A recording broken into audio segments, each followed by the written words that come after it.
करुण स्वर सुनाई पड़ा। सबका ध्यान उधर ही खिंच गया। कोई माता रो रो कर नदी की ओर इशारा कर रही थी। दुर्भाग्य से उसका बच्चा नदी में गिर गया था और जल की सतह पर अब डूबा कर रहा था। माता की आर्त पुकार अब तक उस नदी पर चारों ओर फैल गई। लोग उसे न संभाल सके। वे भागे भागे दुर्घटना स्थल पर इकट्ठे हो गए। अब वहाँ भीड़ इकट्ठी हो गई। सब में घबराहट थी। बचाओ भाई, मेरा लाल डूब रहा है, हाय हाय वो मर जाएगा। अरे कोई तो हिम्मत कर दो, बच्चे को पानी से निकालो। माता खूब चित्कार कर रही थी। अनेक लोग खड़े तमाशा देख रहे थे, किंतु किसी को भी नदी में कूदकर बच्चे को बचा लेने का साहस नहीं था। सबको अपनी जिंदगी प्यारी थी। कोई क्यों किसी के बच्चे के लिए मरे। कोई डूबता है तो डूबे। बचाओ बचाओ, हाय वह डूबने को जा ही रहा है, रक्षा करो बचाओ। तभी एक 18-19-20 का युवक भीड़ चीरता हुआ वायु वेग से नदी के तट पर पहुंचा और दम से बालक के पास निशाना बांधकर कूद गया। सब आश्चर्यचकित थे, अब क्या हुआ, ये क्या हो गया? क्या इसे उस नदी के विशाल प्रवाह का कोई डर नहीं है? क्या इसे अपने जीवन का मोह नहीं है? क्या ये जल्दबाजी और तीव्र आवेगों का शिकार है? कोई जाने सरलता का प्रभाव भी इसे निकल लेगा। अब सब उस युवक का तैरना देख रहे हैं। कई बार वह युवक भंवर में फंसा हुआ भी मालूम पड़ता है। अनेक बार उसकी नाक और मुंह में बुरी तरह पानी भरता दिखाई दे रहा है। कई बार तो वह कठोर छिपी हुई चट्टानों से टकराते कठिनाई से बचता है। वह डुबकी लगाकर बच्चे को खोज रहा है। उसे बच्चे को ढूंढते ढूंढते काफी समय हो गया। सबके उत्सुक नेत्र घटना स्थल पर युवक को खोज रहे हैं। वह जल के भीतर से नहीं निकला है। कहाँ गया? कहीं उसकी जल समाधि तो नहीं हो गई? ऐसा दिखता है कि उसके लौटने की कोई उम्मीद नहीं है। आशा वह सदा सर्वदा के लिए दुनिया से चला गया। शायद वह सदा सर्वदा के लिए दुनिया से चला गया। किंतु कुछ ही क्षण के बाद उसके सिर के काले बाल जल के ऊपर थोड़े थोड़े नजर आए। लीजिए, वह अब सतह के ऊपर तैरता दिखाई दे रहा है। पांव हिलते हुए स्पष्ट दृष्टिगोचर हो रहे हैं। वह किनारे की ओर आ रहा है। अरे उसके हाथों में तो मूर्छित बच्चा भी है। थोड़ी ही देर बाद सब देखते हैं कि युवक मूर्छित बच्चे को उसकी रोती हुई माता के सामने रख रहा है। वह डर के मारे बेहोश है। कुछ पानी पी गया है, अभी ठीक हो जाएगा। संभालिए अपने बच्चे को, आपका पुत्र बच गया। माता कृतज्ञता भरे नेत्रों से युवक को निहार रही है। बच्चा अस्पताल ले जाया गया। भाग्य से उसकी जान बच गई। वह युवक के साथ और उद्योग से मौत के मुंह में जाकर भी लौट आया। किसे पता था कि बच्चा इस दुर्घटना से बच जाएगा? भगवान की कृपा असीम है। दूसरों के लिए अपने प्राणों को न्यौछावर करने वाले इस युवक को आप क्या जानते हैं क्या? वह था अमेरिका जैसे विशाल देश का भूतपूर्व प्रेसिडेंट जॉर्ज वाशिंगटन। परोपकारी और दूसरों का दुख दर्द दूर करने वाले व्यक्तियों की रक्षा स्वयं परमात्मा करता है। अतः निश्चित होकर के सदा सर्वदा लोक कल्याण के कार्यों में संलग्न रहना चाहिए। इसी में मनुष्य का बड़प्पन है। डॉक्टर रामचंद्रन जी महेंद्र। वाह वाह, बहुत ही अच्छा। जॉर्ज वाशिंगटन अमेरिका के भूतपूर्व राष्ट्रपति रहे।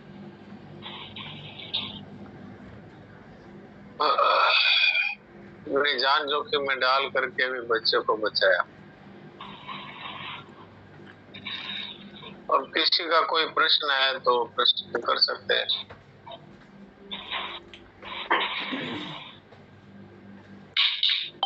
नहीं तो मेरे मन में एक विचार आया, वो आपके सामने रख देता हूँ।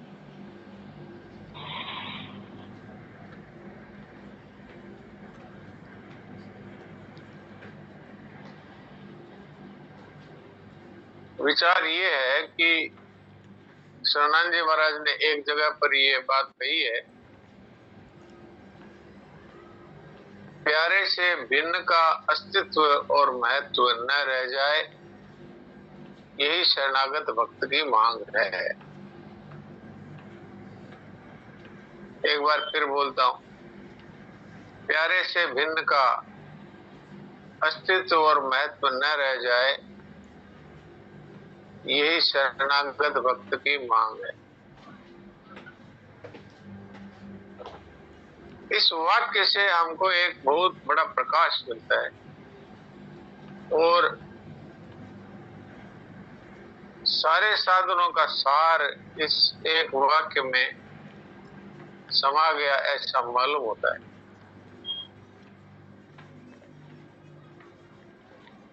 हमारा प्यारा कौन है? हमारा प्यारा है परमात्मा, जिसका जो इष्ट हो, राम है, कृष्ण है, विष्णु है, शिव है, दुर्गा माता है, जो आपके इष्ट है वही प्यारे हैं हमारे। प्यारे से भिन्न का अस्तित्व ही नहीं रहना चाहिए हमारे मन मस्तिष्क में। प्यारे से भिन्न का अस्तित्व ही न रहे। महत्व तो बाद की बात है। इससे क्या सिद्ध होता है? इससे सिद्ध होता है कि एक परमात्मा के सिवाय और किसी का अस्तित्व है नहीं। ये बात सिद्ध होती है इससे।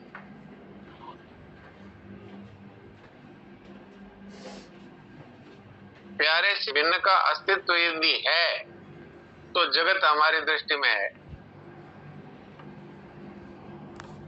और प्यारे से भिन्न का अस्तित्व ही नहीं है तो ये जगत दिखते हुए भी अस्तित्वहीन ही दिखता है। और जो अस्तित्वहीन होता है उसके प्रति न ममता होती है न कामना होती है। आप सिनेमा के पर्दे पर अगर कोई मिठाई बनते हुए देखते हैं और वो मिठाई यदि आपको बहुत पसंद है तो भी क्या आप उस मिठाई के खाने के लिए पर्दे के पास जाते हैं? नहीं जाते। क्यों नहीं जाते हैं? मालूम है कि ये मिठाई तो दिख रही है, गरम गरम बन भी रही है, लेकिन इसका अस्तित्व नहीं।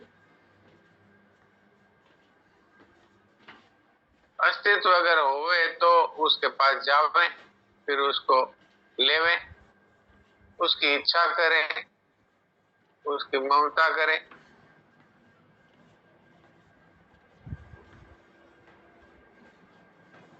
तो जब अस्तित्व ही नहीं रहता हमारे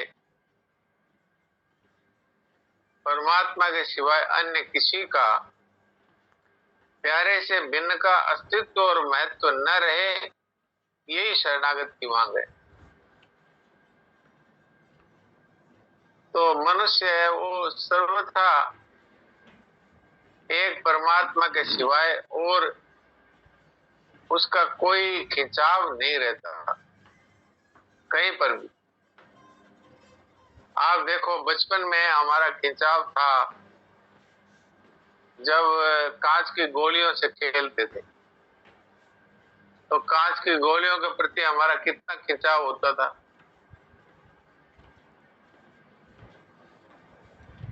उसके लिए लड़ाई झगड़ा कर लेते। आज वही कांच की गोलियां हैं, हमारे मन में उनका कोई अस्तित्व नहीं। अस्तित्व नहीं तो महत्व तो हो गई कहां से। ऐसे ही संत महात्माओं की दृष्टि में ये संपूर्ण संसार है, ये एक कांच की गोली के समान, जिसके लिए बच्चे तो लड़ते हैं लेकिन बड़े हैं वो उसको देख करके और उनको समझते हैं ये ना समझ है। इस तरह से महात्मा है वो मनुष्यों को आपस जमीन के लिए, धन के लिए और ये झूठी इज्जत के लिए लड़ते हुए देखते हैं। तो संत महात्मा वैसे ही देखते हैं जैसे समझदार आदमी बच्चों को देख करके और ये समझता है देखो इनमें बुद्धि नहीं है, कांच की गोलियों के लिए लड़ रहे। ऐसे ही वो धन के लिए, जमीन के लिए झूठी इज्जत के लिए लड़ रहे हैं। तूने मेरे को ये कह दिया, तूने मेरे को ये कह दिया, अब इसके लिए झगड़ा हो रहा है। और संत महात्मा की दृष्टि में उसका कोई अस्तित्व ही नहीं है। तो आज हम और आप भी संत महात्मा हो सकते हैं केवल इतनी सी बात से, यानी एक वाक्य में हमारे पूरे जीवन का दर्शन छिपा हुआ। सनातन जी महाराज की वाणी है ना, वो बड़ी विचित्र है। अगर इसके एक एक वाक्य पर यदि कोई गंभीरता से विचार करे तो एक वाक्य से मनुष्य का उद्धार हो सकता है। अब ये एक छोटा सा वाक्य है, अपने प्यारे से भिन्न का जीवन में कोई अस्तित्व और महत्व न रहे, ये शरणागत की मांग है। तो ये हर साधक की मांग होनी चाहिए, और मांग यदि होगी तो मांग की पूर्ति अनिवार्य है। इच्छाओं की पूर्ति तो अनिवार्य नहीं है। इच्छाएं तो है संसार की होती है, मांग होती है अपने स्वरूप की मांग है सच्चिद आनंद घन का योग, यानी हमारे जीवन में सत्यता आ जाए, चेतनता आ जाए और आनंद से जीवन भर जाए। ये किसकी मांग नहीं है? ये प्रत्येक की मांग है। लेकिन इसके लिए जो मुख्य बात यह है कि जिसका अस्तित्व ही नहीं है उसका अस्तित्व मानते हैं। तो अस्तित्व मानते हैं तो उसका महत्व प्रकट हो जाता है। महत्व प्रकट हो जाता है तो ममता और कामना ये प्रकट हो जाता है। तो अगर हमारी दृष्टि में इनका कोई अस्तित्व ही ना रहे तो महत्व की तो बात ही नहीं है। फिर जिसका हम अभाव ही मानते हैं उसका महत्व हमारे जीवन में क्या आएगा? जैसे कांच की गोली का कोई महत्व नहीं है हमारे, और बच्चों के उसका बहुत बड़ा महत्व है। ऐसे ही संत महात्माओं के संसार के रुपया, धन, जमीन, मकान, इनका कोई महत्व नहीं है, और हमारे लिए वो बहुत बड़ी चीज है। कुछ थोड़े से रुपयों के लिए एक दूसरे की जान ले ले, जमीन के थोड़े से टुकड़े के लिए एक दूसरे के साथ में रात और दिन का वैर बांध ले। तो ये एक वाक्य हमारे जीवन को बदल सकता है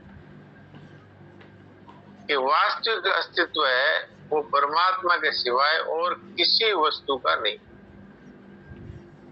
तो जिसको ये समझ में आ गई उसको परमात्मा का अस्तित्व, महत्व और अपनत्व ये उसका जीवन हो जाएगा। तो फिर उसके जीवन में हर समय सत्य, चेतन और आनंद इसकी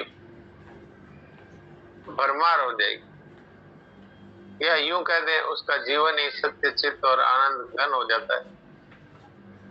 ये मेरे मन में बात आई तो आपकी सेवा में रख दी। है तो सनातन जी महाराज के वचन, और इसका ये भाव है। ये इस विषय में किसी का कोई अगर प्रश्न उठता हो तो प्रश्न कर सकते हैं, और यदि प्रश्न नहीं उठता हो तो इसके ऊपर गंभीरता से विचार करके और अपने जीवन में इसको धारण ही कर लें कि भाई संसार में किसी चीज का वास्तव में कोई अस्तित्व नहीं है। एक परमात्मा का ही अस्तित्व है, उन्हीं का महत्व है और उन्हीं का ही अपनत्व, अपना जीवन। जिसका अस्तित्व और महत्व मानेंगे उससे अपनत्व हो ही जाएगा।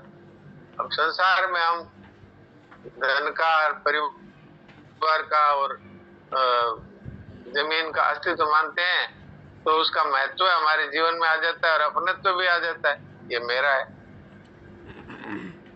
तो इससे रोना ही पड़ेगा। क्यों रोना पड़ेगा? कि जिसका अस्तित्व ही नहीं है उसके पीछे दौड़ते रहो, मिलेगा तो नहीं। या तो आप चले जाएंगे दौड़ते दौड़ते, या वो आपके पास में आकर के भी बिछड़ जाएगा। तो अंत में तो वियोग ही सत्य रहेगा फिर। तो जिसका अस्तित्व ही नहीं है उसका वियोग ही सत्य है वास्तव में। हाँ, ये बात जरूर है कि व्यवहार के लिए संत महात्मा भी जब नासमझ लोगों को समझाते हैं तो व्यवहार की दृष्टि से बात करते हैं। जैसे दो भाई लड़ते लड़ते संत के पास आए, और वो जमीन पे अपना हिस्सा बता रहा है, वो उस जमीन में 2 फुट जमीन ये मेरी ज्यादा ले रहा है, ऐसा बोल रहा है। अब दोनों झगड़ रहे हैं और इतने झगड़ रहे हैं कि एक दूसरे की जान पे उतर हुए कि वो कह मैं ही लूंगा ये 2 फुट जमीन, और वो कहता है ये है ही मेरी, तेरे को दूंगा ही नहीं। अब सिर फोड़ने के लिए तैयार है। तो महात्मा उनको ये नहीं समझा सकते कि जमीन का अस्तित्व नहीं है, इसलिए तुम लोग क्यों लड़ रहे हो, क्योंकि उनकी दृष्टि में जमीन बहुत बड़ी चीज है। तो महात्मा फिर उनको इस तरह समझाते हैं कि भाई ऐसा करो, 1 फुट तुम छोड़ दो, 1 फुट तुम छोड़, तो दोनों को 1-1 फुट मिल जाएगी बस, और आपस में झगड़ो मत। तो ये महात्माओं के समझाने का तरीका है, लेकिन उनकी दृष्टि में वो जमीन का कोई महत्व नहीं है। तो इसी तरह से हमारे पास धन है तो हम नहीं कहते कि वो उसको सड़क पे फेंक दो। आपके पास परिवार है तो हम नहीं कहते कि परिवार छोड़ के जंगल में भाग जाओ अथवा परिवार को ही घर से निकाल दो, ये नहीं कहते। अस्तित्व नहीं है का मतलब ये है कि उसकी सेवा करो, उसका सदुपयोग करो, लेकिन वो वास्तव में है नहीं, ये बात हमारे मन में एकदम 100% बैठ जानी चाहिए, तभी भगवान का अस्तित्व हमारे जीवन में अनुभव आ जाएगा। नहीं तो अनुभव नहीं आएगा। सुन लेंगे, बोलेंगे, कह भी देंगे, एक दूसरे को समझा भी देंगे, लेकिन परमात्म तत्व का अनुभव उसी को होगा कि जो असत को असत जान लेता है कि ये संसार है, ये असत है। हाँ, इसका उपयोग है तो सेवा में उपयोग करो, और जहां पर लड़ाई झगड़ा हो रहा है वहां पर उनको अपनी अगर चलती हो तो उनको समझा करके झगड़े से अलग कर दो, क्योंकि उनको तो आप नहीं बता सकते कि इसका अस्तित्व नहीं है। वो कहेंगे कि ते थारी फिलॉसफी है, तार नहीं रखो, मान तो जमीन दो है कि नहीं है कि मैं हमारे अच्छी तरह जाना। तात्पर्य क्या हुआ कि उनको समझाने का कोई फायदा नहीं है। उनको तो आप अगर आपकी बात मानते हैं तो उनको आप एक न्याय की दृष्टि से समझा करके और उनकी लड़ाई मिटा दो। सेठ जी तो यहां तक भी करते थे कि खुद के पैसों से और दोनों आदमियों की लड़ाई मिटा देते थे। उनके जीवन की एक घटना है, 2 भाई है, वो आपस में जबरदस्त लड़ाई हो गई, उनमें बंटवारा हुआ। तो एक उनके पिताजी की हीरे की अंगूठी थी, तो पिताजी का तो शरीर नहीं रहा, अब वो हीरे की अंगूठी के लिए दोनों झगड़ रहे। वो कहे ये मैं लूंगा, वो कहे मैं लूंगा। तो फिर पंचायत आई सेठ जी के पास। सेठ जी का जीवन बड़ा विचित्र था। जीवन मुक्त तत्व के महापुरुष थे, लेकिन पंचायती वाला कार्य भी करते थे सेवा की दृष्टि, लेकिन ये हरेक के बस का काम नहीं है पंचायती करना, क्योंकि पंचायती में आप दोनों पार्टियों को राजी कैसे रखेंगे, एक के साथ बैर हो जाएगा। जिसके पक्ष में आप निर्णय दे देंगे वो तो आपसे राजी रहेगा, और जिसके विपक्ष में निर्णय दिया वो आपसे नाराज हो जाएगा। तो ये पंचायती बहुत ही एक घटिया चीज है। सेठ जी तो महापुरुष थे, उनको तो घटिया और बढ़िया स्पर्श नहीं करता था। तो उन्होंने क्या किया कि छोटे भाई को अपने पास बुलाया और कहा कि देखो तुम छोटे हो, इसलिए अंगूठी तुम्हारे पास ही रहेगी, पर तुम इसको पहन करके बाहर नहीं जाओ और ये बताओगे नहीं कि अंगूठी मेरे पास है। बड़े भाई को अंगूठी कह दिया, अंगूठी तुम्हारे पास रहेगी, लेकिन तुम इसको पहन करके बाहर नहीं निकलोगे, बस ले जाके अपने तिजोरी में रख दो बस। इसको दिखाना नहीं है और कहना भी नहीं है किसी को कि मेरे पास है। ऐसा कह के वो अंगूठी अपने पास रख ली और दोनों को कहा कि 15 दिन के बाद में तुमको अंगूठी मिल जाएगी। तो सुनार के पास जाकर के ऐसी की ऐसी अंगूठी बनानी है अपने, तो वैसी अंगूठी बनवा ली, पैसे अपने पास से दे दिए और दोनों भाइयों को अंगूठी दे दी। तो ये तो महापुरुषों की बात है, और ये पंचायती करने का दंड है, यूं समझ लो। नहीं तो ये दंड क्यों भुगतना पड़े?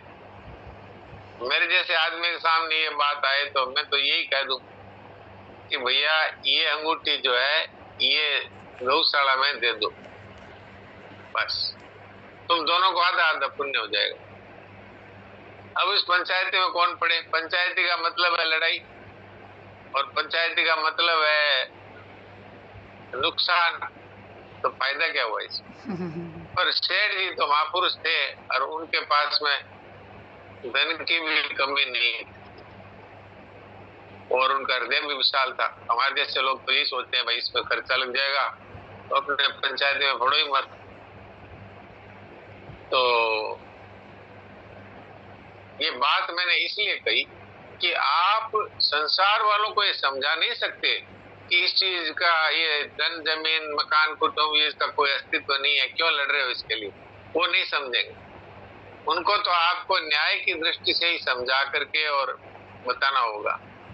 लेकिन आप और हम तो सब समझ सकते हैं, आप और हम तो ये बात अच्छी तरह से कितने दिनों से सुन रहे हैं, असत है भाव न विद्यते, असत है इसकी सत्ता नहीं है। यही तो बात कह रहे हैं शरणानंद जी महाराज, और क्या कह रहे हैं, उनके शब्द अलग है। वो कह रहे हैं कि प्यारे से भिन्न का जीवन में कोई अस्तित्व और महत्व न रहे, यही शरणागत की मांग है। और भगवान भी यही कह रहे हैं, असत है भाव न विद्यते, भाई ये जितनी संसार में जिन चीजें दिख रही है इनका अस्तित्व नहीं है, ये दिख ही रही है अस्तित्व, इनका अस्तित्व नहीं है। ये बात शरणानंद जी महाराज कहते हैं, पर इनका कहने का ढंग ऐसा है कि वो हृदय में बैठ जाता है कि भाई प्यारे का नाम ले लिया ना तो प्यारे का ही अस्तित्व है और किसी का अस्तित्व नहीं है और किसी का महत्व नहीं है। तो अब इससे एक ध्वनि ये भी निकलती है कि ये जो तुम संसार की वस्तुओं को प्यारा मान रखे हो ना, यही तुम्हारे पतन का कारण है। प्यारा तो एक ही हो सकता है जो सदा रहने वाला है, जो सदा आपसे प्यार करता है, जो कभी आपसे बिछड़ता नहीं है, जो जिसमें किसी प्रकार के स्वार्थ की गंध नहीं है, वही प्यारा हो सकता है। संसार में तो ऐसा प्यारा कोई मिलेगा नहीं, वो तो एक परमात्मा के सिवाय कोई भी नहीं है। तो इसलिए उससे भिन्न का अस्तित्व न माने, बस वो व्यवहार करो, धन है तो उसका सही उचित व्यवहार करो, सही ढंग से बर्ताव करो, सही देना सही लेना, सही तोल के देना, सही गिन के देना, सही गिन के लेना, कोई बात नहीं, और सेवा में उसको उपयोग करना। व्यक्तियों की सेवा कर दो और उनका अस्तित्व मत मानो, और वस्तुओं के द्वारा सेवा कर दो और उनका अस्तित्व मत मानो, तो प्यारे का अस्तित्व प्रकट हो जाएगा। ये है खास बात। तो ये मेरे मन में बात आई तो आपकी सेवा में रख दी। अब देवकी नंदन जी को मैं होस्ट बनाता हूँ, फिर उनसे पूछते हैं आज के इस विषय में उनका क्या विचार है।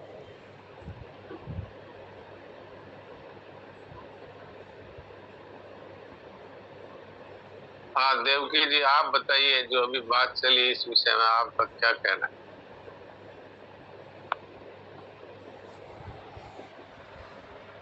नारायण नारायण नारायण। बात तो यही है, इसमें क्या होता है कि फिर सब प्रकार से प्रेम पात्र के हो जाओ, तब ये संभव है ना। अब बिल्कुल सब प्रकार से प्रेम पात्र का तो होना ही पड़ता है, क्योंकि जब और किसी चीज का अस्तित्व नहीं है तो फिर और किसके होंगे बताइए? फिर आप और किसके होंगे जब किसी का अस्तित्व ही नहीं है प्यारे किसी बिंद का, तो फिर आपके पास तो कोई दूसरा तो कोई है ही नहीं जिसके आप बात भी यही है, भगवान के स्वास्थ्य का है क्या? हाँ तो नहीं है, है ही नहीं, है ही नहीं। तो ये हमने जो मान रखा है अस्तित्व, यही तो बंधन है, और क्या बंधन है बताइए?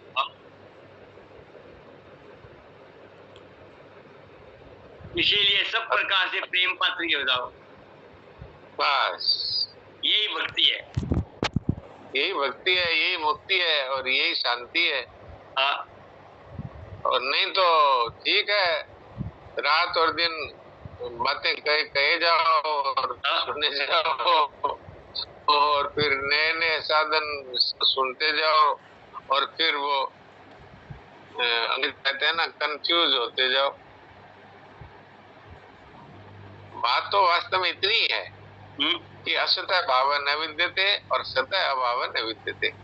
भगवान ने दूसरे अध्याय के 16वें श्लोक में इतनी सी बात कह दी आधे श्लोक में, और उस आधे श्लोक में पूरे शास्त्रों का और संत महात्माओं का सबका भाव भर दिया इस आधे श्लोक में कि असत की तो सत्ता नहीं है और सत परमात्मा तत्व का कभी अभाव नहीं। ये जो है भगवान के सिवा अस्तित्व नहीं है, ये बात है वो प्रकट कब होती है? जब जाने हुए का आदर करते हैं। ये तो है, ये तो है। जब जाने हुए का आदर करते हैं तभी ये बात समझ में आती है। अब जाना हुआ है कि हमारे से जो कुछ भी आज तक हमको मिला है, जो भी हमें आज तक हमारे पास है, वो हमारे पास टिका नहीं। अब आप शरीर को ही देख लो, ये शरीर बचपन में कैसा था और अब कैसा हो गया, तो ये टिका क्या हमारे पास? ऐसे ही हमारे जो साथी थे वो साथी कई बिछड़ गए, हमारे पास जो सामान था वो सामान बिछड़ गया, हमारे परिवार के सदस्य जो थे वो भी आज बिछड़ गए, नहीं है। तो ये अपने जाने हुए का तो आदर करना ही पड़ेगा कि भाई जो दिखता है वो टिकता नहीं। तो जाने हुए के आदर से फिर भगवान तो प्रकट हो जाते हैं। और क्या, भगवान तो वास्तव में छिपे हुए इसी के पीछे हैं कि जो असत है उसको मान लिया तो अब जो सत है वो छिप गया। बात तो इतनी है, असत को स्वीकार कर लिया इसलिए सत है वो छिप गया। वास्तव में कहीं चला थोड़ी गया सत। तो भगवान तो इतने से ही, जैसे ही आपने असत का अस्तित्व है स्वीकार किया तो सत तो स्वतः है, वो तो प्रकट हो जाएगा। तो ये बात आज काफी विचार में आई। तो विचार में आई तो ये मैंने कहा अपने सबके बीच में ये बात रखनी चाहिए, क्योंकि बात रखने से भी बात है वो खुलती है और जीवन की गुत्थी सुलझती है। नहीं तो आदमी बड़े बड़े साधन की बात सुनता रहता है, लेकिन जो ये मूल बात है, ये मूल बात पर ध्यान नहीं जाने से वो प्रश्न वो का वही बना रहता है कि ममता कैसे छोड़े, कामना कैसे छोड़े, शरीर के साथ संबंध तो छूटता ही नहीं है, याद ही नहीं रहता है, क्या करें। ये सारे प्रश्न इसीलिए आते हैं कि मूल जो बात है कि जो असत है उसका अस्तित्व और महत्व मानते हैं। जब तक इसका अस्तित्व और महत्व मानते हैं, अच्छा जबकि जानते हैं कि अस्तित्व नहीं है तो जाने हुए का अनादर करते हैं। जानते तो है ही, नहीं तो हमारे साथी कहाँ गए? जो हमारे साथ पढ़ते थे, हमारे साथ खेलते थे, वो साथी आज कहाँ गए? तो सिद्ध हो गया कि जो दिखता है वो टिकता नहीं है, जो दिखता है उसका अस्तित्व नहीं है। थोड़े समय के लिए वो दिखते हैं लेकिन बाद में गायब हो जाते हैं और उन पर हमारा कोई वश भी नहीं चलता। तो अब समय हो गया, इसलिए आज यहीं पर ही थोड़ी देर के लिए अचिंत्य हो जाते हैं।